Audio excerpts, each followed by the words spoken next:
Okay, update time. I now arrived on my 4-day epic train trip.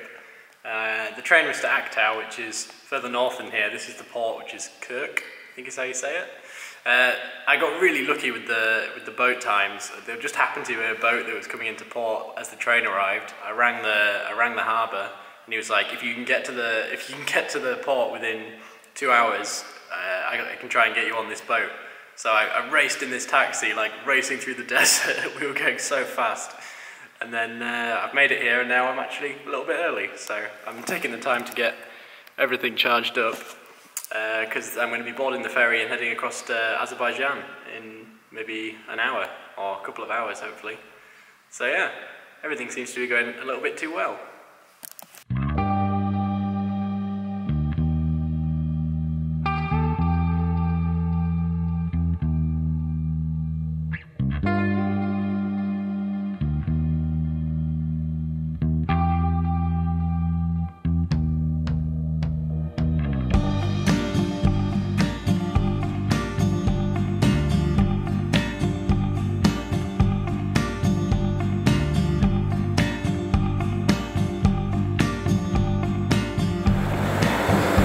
Bye-bye Kazakhstan. You've been good to me once again. Next stop, Azerbaijan. Well, the cool thing about this ferry is you can just, well, I say ferry, this boat, this ship, is you can just wander around and do whatever you like. there's like no area that's off limits. You can just wander around like the edge of the bay. And yeah, so leaving Kazakhstan behind,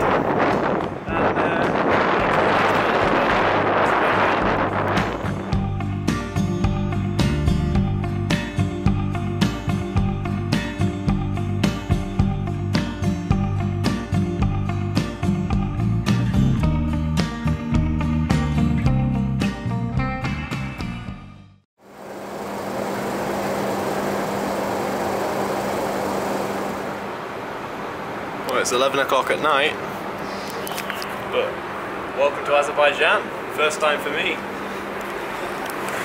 Well, it's been a very pleasant ride on just one night on the ship, the Professor Gull, which is a strange name, but yeah, it's been great. It's been nice to relax a little bit, have a bit of comfort. It's got a little bit more space than the train, so that's nice. And here we are, it's about 11 o'clock. We're here just south of Baku, so the port is called Alat.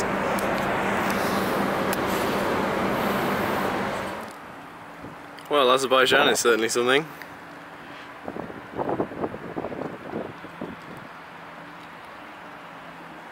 So I'm currently just taking a walk through the old town here in Baku in Azerbaijan. Really amazing, beautiful place. It's like the southern tip of Italy or something like that. It's that kind of old architecture, and then outside of the old town you got all the brand new buildings funded by the oil boom here. So it's like Dubai meets Italy.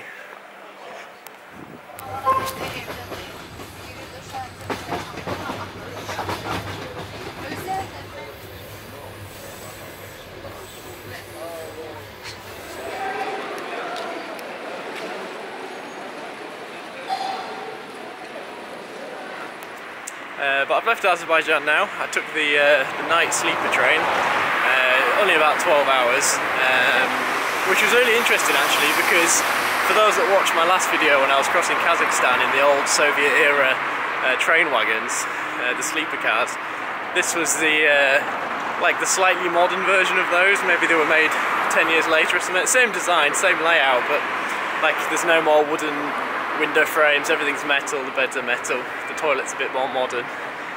So that was quite interesting to see. But now I'm here and I'm in Georgia. I'm in the capital. I don't know how to pronounce the name, so I'll put it on the screen. I haven't heard anybody say it yet. It seems pretty nice. I'm starting to run out of money on this trip, so I'm probably going to be moving a little bit more quickly, heading back towards the UK now. It feels like a little bit of a shame to move so quickly through all these interesting countries, but really I was thinking that, I was feeling a bit disappointed about it, and then I realised that really this is my flight from China back to the UK, so if I was sitting on a plane you know, 16 hours or whatever, I wouldn't have seen anything. So anything that I do see is just a bonus, really. And so yeah, I'm going to stay in Georgia maybe only a couple of days. It's not a very big country, but it's known for its natural beauty. Out in the mountains, I've seen lots of nice pictures and things. But I'm not much of a city person, but I'm going to have a look around the city and see what there is to see. So let's go have a look.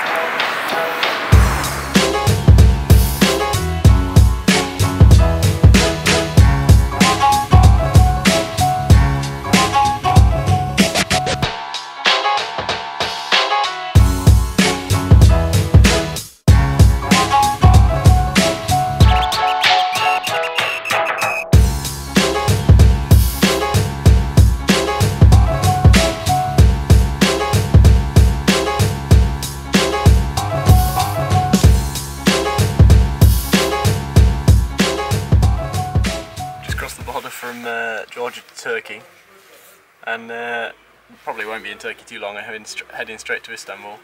Decided instead of taking the train, I'll take the bus, and I'm quite glad I did. It was cheap, and look at it. It's like armchairs. I think this is going to be a good ride.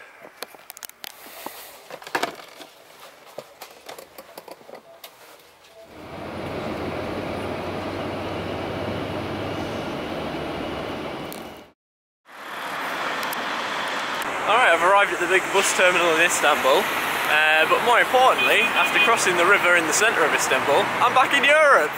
I've made it all the way back from Asia, so that's pretty cool. I'm not going to be here very long, but I've spotted something in the distance which might be good. It's the travelling equivalent of McDonald's, but one step up. I'll show you what I mean in a second. So when you're travelling, the go-to place for Wi-Fi, somewhere to sit, go to the toilet, maybe charge your phone, is of course McDonald's, which is well known by all travellers out there. However, there is only one place that is superior, and I managed to find one. IKEA.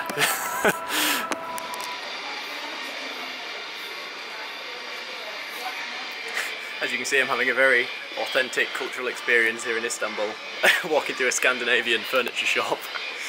But I'm only here for 3 hours, so that's my excuse. And now I'm in Bulgaria. It's really a whistle-stop tour. I was in Istanbul maybe 3 or 4 hours. I'm here in Sofia in Bulgaria for, I think it's about 4 hours total. It's about 1 AM now. I've got to catch a bus at 2 AM, which is going to take me all the way to Paris, right the way across Europe. So that's going to be 35 hours or something like that. But yeah, Sofia's definitely a place that's on my list to come back to. This park earlier on was sort of thriving. It was like 10 o'clock at night, but there's like all sorts of, you know, there's people here. There's a dance studio where people were learning dance. There's people like hanging out with friends in the park. It was really nice, and it was all pretty late. It was like 9:30, 10 o'clock. Yeah, it was a really good first impression of this city. Really nice. I definitely want to come back. This is the I can't remember the name. It's like the Cultural Palace, National Cultural Palace or something. Beautiful big building with a dance studio underneath. Yeah, nice place. Like I say, I'm going to have to come back someday. But in the meantime, I've got to go catch my Flixbus. Well, nothing's ever simple, is it? Well, my bus was supposed to be at 2 AM, and I waited until 3 AM outside in the cold. I shouldn't complain, it's not too cold, but outside at this bus station waiting for the bus. And no sign of anybody. I was like, I've been the only person at this bus station. So I've been checking the location, make sure I'm in the right place, make sure the time's right, make sure I've got the right day. Going crazy a little bit. And eventually this guy comes out of nowhere, and we like both like eye each other, and he's like, Flixbus? And I'm like, Flixbus. And as far as I can tell, I think he's the driver, and he's as confused as me as to why the bus isn't here. So he led me to this minibus that I've now got to myself, which is lovely and warm. And I guess I'm going in a minibus for the first leg of this journey. I do a bus change in Romania. So yeah, we'll see where I end up.